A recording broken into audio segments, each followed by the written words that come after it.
Olá, sejam bem-vindos ao Descomplicando a Bíblia. Hoje eu quero ler com vocês Neemias 6, quero trazer algumas reflexões, procurar entender aqui a liderança de Neemias, o que nós podemos aprender com ele. Essa é a proposta do canal Descomplicando a Bíblia. Por aqui nós aprendemos as Escrituras, procuramos viver segundo os ensinamentos de Jesus. Como nós podemos olhar para a nossa realidade, homem e mulher do século XXI, enfrentando os nossos gigantes, os nossos desafios diários, de forma prática e segundo o Evangelho, segundo aquilo que Jesus nos deixou como orientação. Por isso nós estudamos a palavra de Deus, a Bíblia Sagrada, entendendo que é inspirada por Deus. Então vem comigo para a gente tirar algumas lições importantes. Recapitulando rapidamente com vocês, nós estamos conversando aqui sobre um líder reformista. Quem foi Neemias? Ele foi um homem levantado por Deus, estava lá vivendo no Império da Pérsia com o rei Ciro e era copeiro do rei e foi chamado por Deus para ir ajudar e socorrer o seu povo. A cidade de Jerusalém estava devastada, havia sido atacada, estava no meio de entulhos e escombros, e Deus colocou no coração de Neemias o desejo de reerguer e reconstruir os muros da cidade, restabelecendo ali a sua segurança, a sua proteção. Deus achou favor em Neemias e abençoou ele nesse seu projeto, levantando recursos, pessoas e colocando o coração do rei a seu favor. Então Neemias foi bem sucedido. Não quer dizer que não teve seus desafios, e é sobre isso que nós estamos aprendendo nesses últimos vídeos, os desafios que Neemias encontrou ao se levantar da parte de Deus para realizar algo que estava no coração de Deus. Então, essa é uma das primeiras lições que nós estamos tirando. Neemias não foi um líder ali egoísta. Ele não estava influenciando pessoas, conduzindo o povo hebreu por questões egoístas, para seu interesse próprio. Não, ele estava ali pensando na história de Israel, ele estava pensando ali no povo de Deus e como a situação da cidade causava vergonha para eles. Era motivo de vergonha para os povos que estavam ao redor. E foram justamente esses povos, esses homens opositores de outras nações que se levantaram para falar assim: epa, peraí, isso aqui é um problema para nós precisamos atrapalhar e tentar impedir aí esse povo de se reerguer e se reestruturar. Vamos entender aqui um pouquinho mais nos relatos de Neemias o que foi que aconteceu e como essas pessoas se portaram. E não só elas, viu? Na lição de hoje, no devocional de hoje, eu quero trazer lições sobre como Neemias se comportou diante dos inimigos dele. Uma lição aqui, acho que muito pertinente para nós, pensando nos nossos dias, nos desafios que nós temos com as pessoas, no nosso trabalho, na faculdade, até mesmo dentro de casa, como nós podemos nos comportar diante dos nossos opositores. Então vem comigo, vamos ler aqui, que eu quero trazer para vocês algumas considerações importantes. Neemias 6. Quando Sambalate, Tobias, Gesem, o árabe, e o resto dos nossos inimigos ouviram que eu tinha reconstruído a muralha e que nela não havia brecha nenhuma, ainda que até este tempo eu ainda não tivesse colocado os portões no seu lugar, Sambalate e Gesem mandaram dizer a mim: venha, vamos nos encontrar numa das aldeias do Vale de Ono. Na verdade, o que eles queriam era me fazer mal. Olha o discernimento aqui de Neemias. Ele estava entendendo a situação. Quem eram os seus opositores? Peraí, essas intenções aqui não são boas, eles querem me fazer mal. Por isso enviei-lhes mensageiros para dizer: estou fazendo uma grande obra e não posso descer até aí. Por que devo parar a obra para ir me encontrar com vocês? 4 vezes eles fizeram o mesmo pedido. Veja só a insistência desses opositores. 4 vezes insistindo: vem cá, Neemias, vem conversar com a gente. Olha a cilada que estavam tentando armar para ele. Mas eu lhes dei sempre a mesma resposta.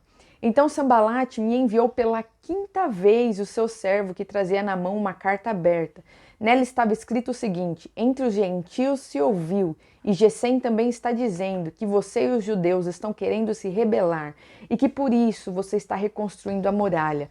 Também, segundo se diz, você quer ser o rei deles, ele, apelando aqui, ó, apelando com ele, falando assim, nossa, olha aqui que estão falando, mentindo e apelando ali para ver se conseguia desestruturar Neemias, tirar a atenção dele, chamar a atenção dele, colocar uma preocupação no coração. Versículo 7. E pôs alguns profetas para falarem a respeito de você em Jerusalém, dizendo, ele é o rei de Judá. Ora, isso certamente vai chegar ao ouvido do rei. Portanto, vem agora e vamos em conjunto conversar a respeito disso. Estava criando ali uma demanda que não existia, gente. Ele estava mentindo e tentando lançar uma insegurança, uma dúvida no coração de Neemias. E ele respondeu assim, ó, mandei dizer-lhe, nada disso que você está dizendo aconteceu. Você está inventando tudo. O que todos eles queriam era nos amedrontar. Eles diziam, as mãos deles largarão a obra e ela não será concluída. Agora, pois, ó Deus, fortalece as minhas mãos. E aqui a gente já tem a oração de Neemias. O que eles estavam querendo? Parar o projeto. Não era simplesmente chamar a atenção de Neemias, não era simples. Não, eles queriam que parasse a obra, que o projeto fosse interrompido. E Neemias ora ao Senhor, fala assim, Deus, fortalece as minhas mãos. Não deixa eu esmorecer, nem perder tempo com coisas que não vão contribuir para aquilo que o Senhor entregou para mim como missão. Versículo 10. Quando fui à casa de Semaías, filho de Delaías, filho de Metabel, que estava impedido de sair de casa, ele me disse, vamos nos encontrar na casa de Deus, dentro do templo. Vamos fechar as portas do templo, porque virão matar você. De noite eles virão matar você. Porém eu disse, você acha que um homem como eu fugiria? Alguém como eu entraria no templo para salvar a sua vida? De maneira nenhuma entrarei. Então percebi que não era Deus quem o tinha enviado, mas que ele falou tal profecia contra mim, porque Tobias e Sambalate o haviam subornado. Olha isso aqui, que coisa séria. Um dos homens, uma das pessoas próximas de Neemias, foi subornada. Foi ali comprada. Olha a perspicácia, a percepção de Neemias, como ele estava conectado com Deus ali, discernindo, o Senhor dando esse discernimento para ele. Ó, isso aqui é uma cilada para você, não faça. Muito perspicaz. Versículo 13. Para isto o subornaram, para me amedrontar, e para que fazendo isso eu viesse a pecar, para que pudessem atacar a minha reputação e me afrontar. Ele orou assim de novo, gente, no versículo 14. Lembra-te, meu Deus, de Tobia e Sambalate, segundo as coisas que fizeram, e também da profetisa Noadia e dos outros profetas que quiseram me amedrontar. O que ele fez aqui, gente? Ele jogou a questão para Deus. Ele falou assim, Deus, faz justiça aqui. Estou tentando fazer o meu trabalho.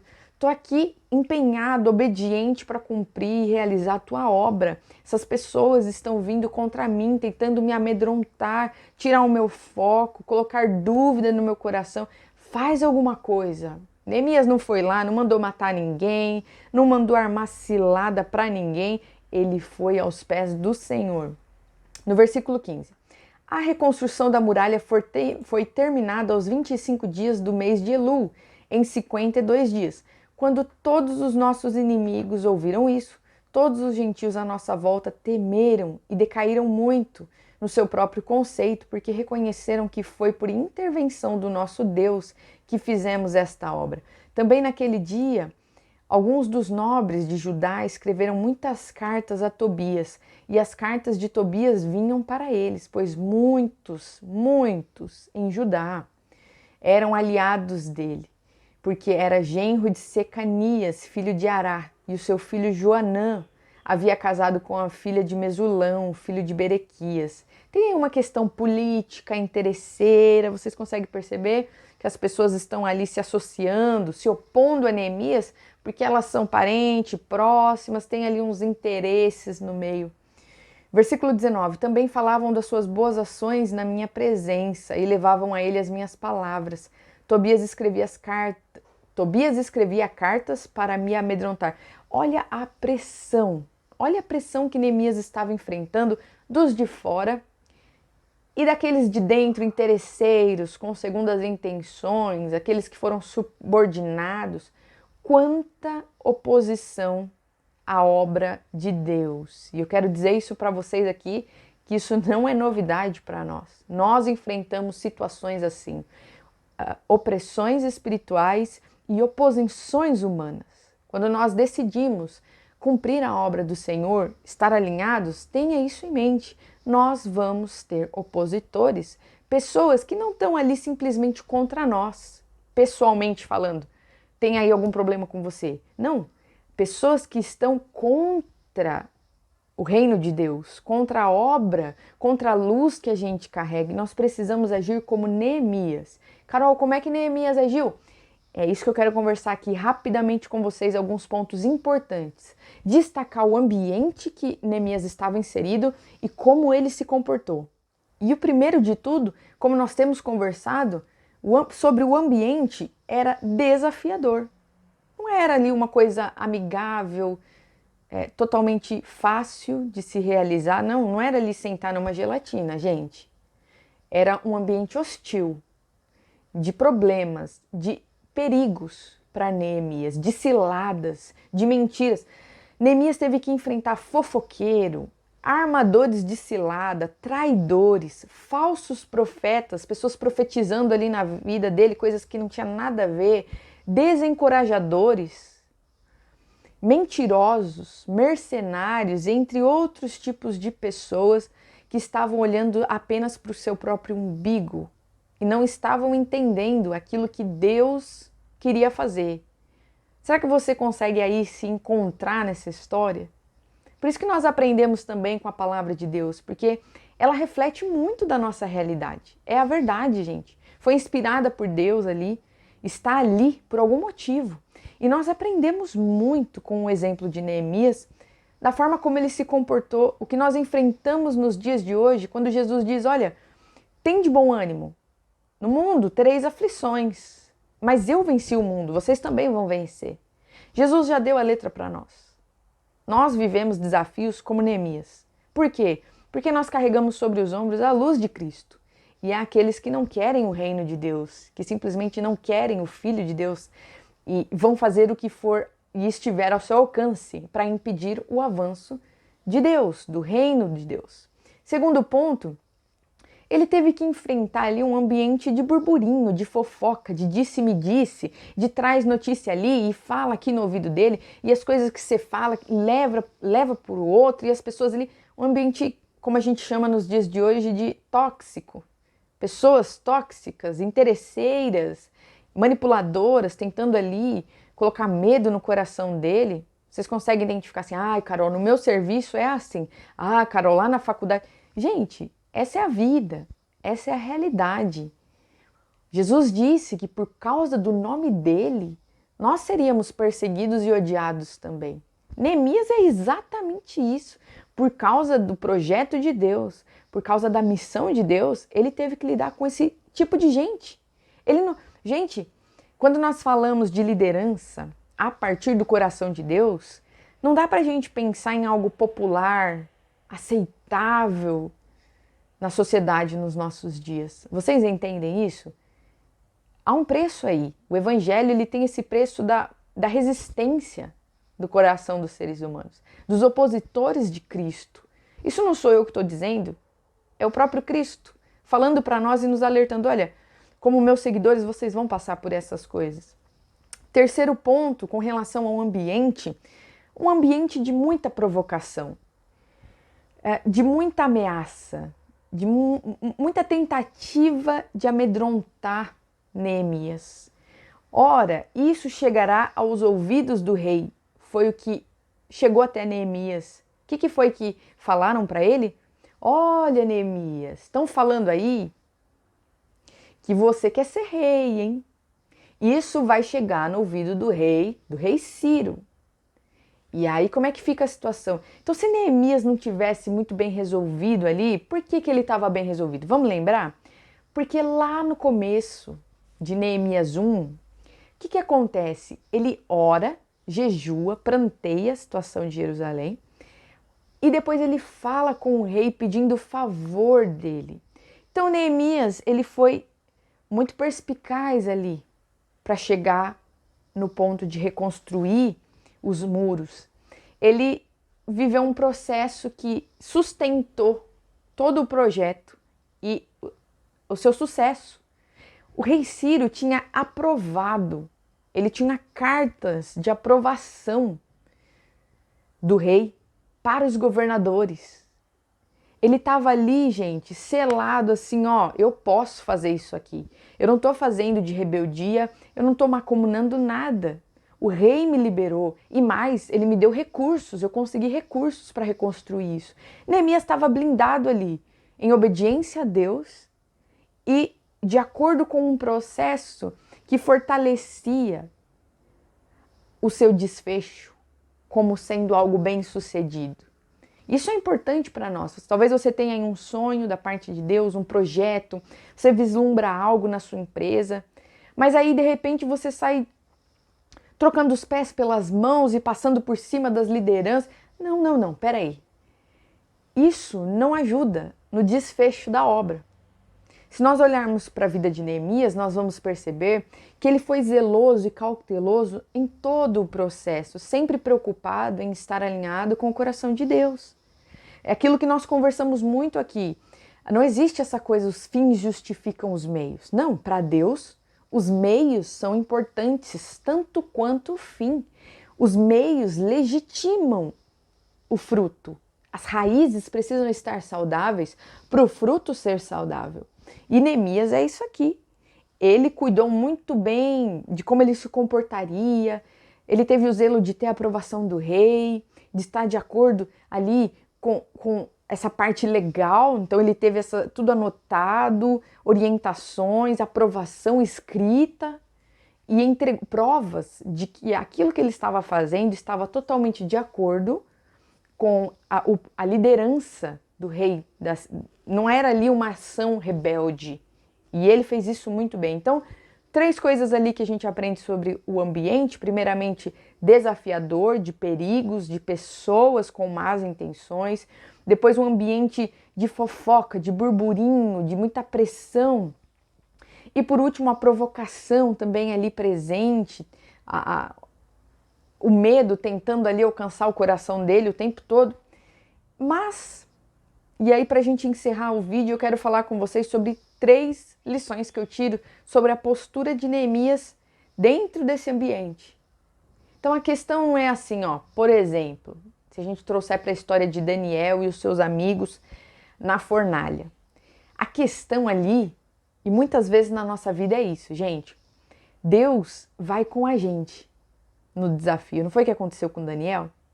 O rei Nabucodonosor olhou para dentro da fornalha 7 vezes aquecida, a qual ele jogou o Daniel e os seus amigos, e ele viu outra pessoa lá dentro. Então havia uma 4ª pessoa. Quem era essa pessoa, gente? Era Jesus. E eu tiro uma lição aqui que eu quero deixar para vocês. Olha, na vida, nós vamos enfrentar desafios e muitos deles Deus não vai poupar a gente, porque eles são processos e nos refinam. Mas em todos, você pode ter certeza que o Senhor está com você e Ele te ajudará. Porque através da nossa história, o nome dEle é glorificado. Então, os livramentos são sobrenaturais. A nossa história está na mão de Deus. E se Ele permite que algumas coisas nos aconteçam, é porque Ele tem os seus propósitos. Muitas vezes, gente, que a gente nem entende e que não temos nem justificativa ou resposta. Mas em todos eles, por mais que a gente não entenda, Jesus está conosco. Neemias estava nesse ambiente. Ele não foi poupado de enfrentar a oposição. Ele foi capacitado por Deus para resistir à pressão do ambiente. Assim como Daniel foi poupado de ser queimado dentro da fornalha. E isso foi glórias ao Senhor. Isso foi o que fez o rei reconhecer que Deus é Deus poderoso. O Deus de Daniel era todo poderoso. Isso é lindo de se ver e de se aprender. Nos dá força na nossa caminhada. E então vamos lá.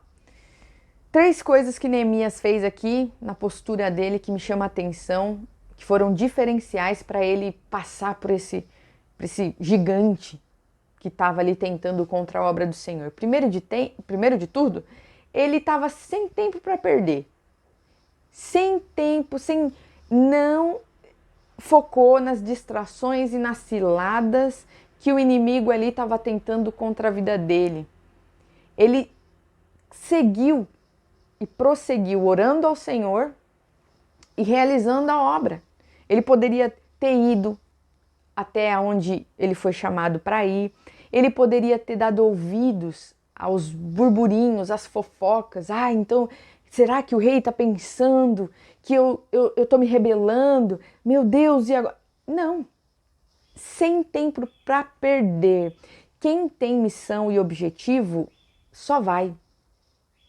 E nós precisamos entender isso, que na vida haverá muito barulho e sempre há oposição quando nós nos dispomos a fazer a vontade de Deus. O que nós precisamos fazer é fechar com Deus. Fechou com Deus, Senhor, é isso? Tem convicção no seu coração? Então olha para Cristo e vai.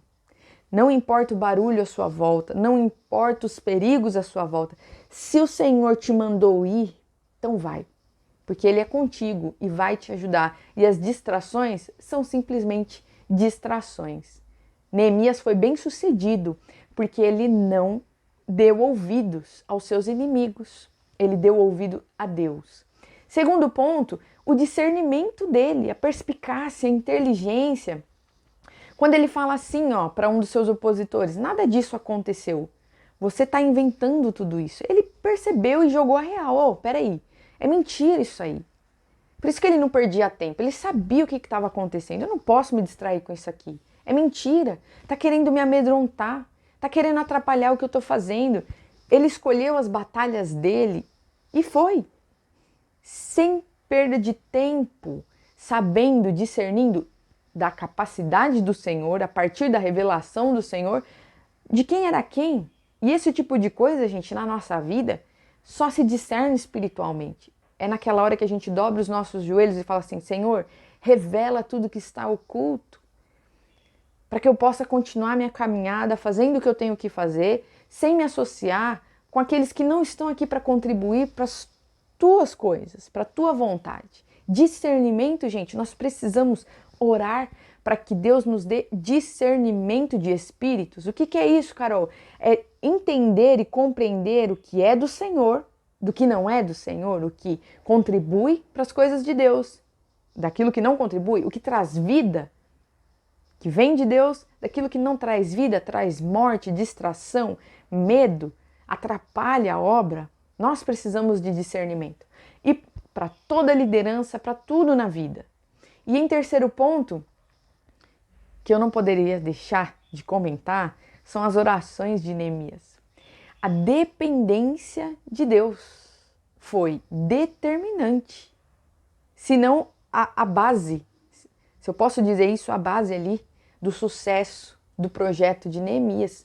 Eu coloquei aqui 2 orações que ele fez e que fica aí de lição para nós fazermos também para Deus, independente dos desafios que nós estamos enfrentando. Primeiro de tudo ele falou assim, agora pois, ó Deus, fortalece as minhas mãos. Neemias reconheceu que ali a peleja só seria vencida se Deus fortalecesse ele. É aquele reconhecimento, ó Deus, eu não consigo. Da minha parte, eu não sou capaz. Fortalece as minhas mãos para que eu possa concluir a sua obra. Dependência do Senhor, nenhum mérito para Neemias. Como vocês entendem, como ser humano ali nas suas faculdades, não. Neemias foi um cara que foi bem sucedido porque ele dependeu de Deus. Paulo foi quem foi, Pedro foi quem foi, porque foram homens que se esvaziaram da sua carnalidade, da sua arrogância, da sua presunção e se deixaram ser preenchidos por Cristo, totalmente dependentes do autor da vida. Neemias é esse cara, dependendo do Senhor, entendendo que ele só conseguiria ali realizar aquela obra se Deus o fortalecesse. E a sua segunda oração foi: lembra-te, meu Deus, de Tobias e de Sambalate, segundo as coisas que fizeram, e também da profetisa Noadia e dos outros profetas que quiseram me amedrontar. Ele não tentou fazer justiça com as próprias mãos. Ele não contratou ali uns mercenários para, na calada da noite, mandar matar. Ele não puxou o tapete de ninguém. Ele não agiu de justiça própria. Ele correu para os pés do Senhor. E com certeza isso foi determinante para chegar no final ali e o fruto do seu trabalho ser aprovado por Deus. Ele conseguiu concluir porque ele se comportou em santidade. Correu para os pés do Senhor, pediu força e justiça. Ele entendeu, gente, e isso nas nossas vidas é importante, que a peleja, quando nós assumimos para nós uma missão da parte do Senhor, quando nós nos reconhecemos ali, ó, eu sou filho de Deus, eu tenho um chamado, eu preciso testemunhar o filho.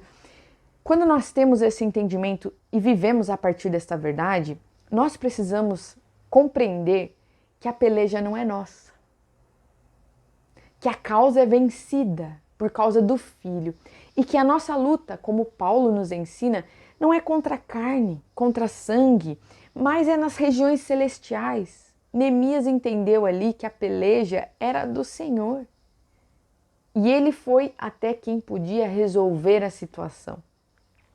Quero deixar para vocês uma palavra-chave, como nós temos feito em todos os vídeos, para fazer aí um resumo do vídeo, da leitura, do que nós estamos aprendendo. A palavra de hoje é concentração. Neemias era um líder concentrado, focado naquilo que ele precisava fazer.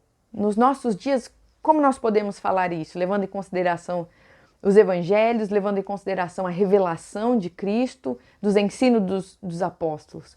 Foca em Jesus. Coloque os seus olhos, como Paulo diz, fitei os meus olhos ali, mirei e fui. Combati o bom combate, guardei a carreira, guardei a fé. Foca em Jesus. Coloque os seus olhos nele. Mantenha-se concentrado no Filho de Deus, porque ele é o nosso norte, ele é o nosso alvo. É dele que nós temos a orientação, ele é a nossa fonte, fonte de força, de motivação, a fonte de amor, o amor que nós entregamos para as pessoas, nós aprendemos com Cristo. Olha para Jesus, olha para o testemunho dele, olha para os ensinos dele, vive uma vida como se Jesus fosse o seu sol, como ele fosse a sua estrela da manhã, que ilumina a sua vida, que ilumina os seus dias, que ilumina os seus passos. Olhe para Jesus, não olhe para os seus opositores, não olhe para os desafios, para os gigantes que aparecem na sua vida. Olhe para Jesus, concentre-se naquilo que ele diz para você, como Pedro andou sobre as águas, porque Jesus o chamou para andar. Ele disse assim, me chama, se você me chamar, eu vou até você. E Jesus o chamou e ele andou sobre as águas. Independente do mar agitado ao nosso entorno, da tempestade, da circunstância, da escassez ao nosso redor, do ambiente tóxico que talvez você possa estar inserido, independente dessas coisas, olhe para Cristo e viva segundo aquilo que ele te orienta. A partir da palavra, dos seus ensinamentos, de uma vida de oração, de uma vida de dedicação ao Senhor. Mas olhe para Cristo. Deus abençoe vocês e até o próximo vídeo.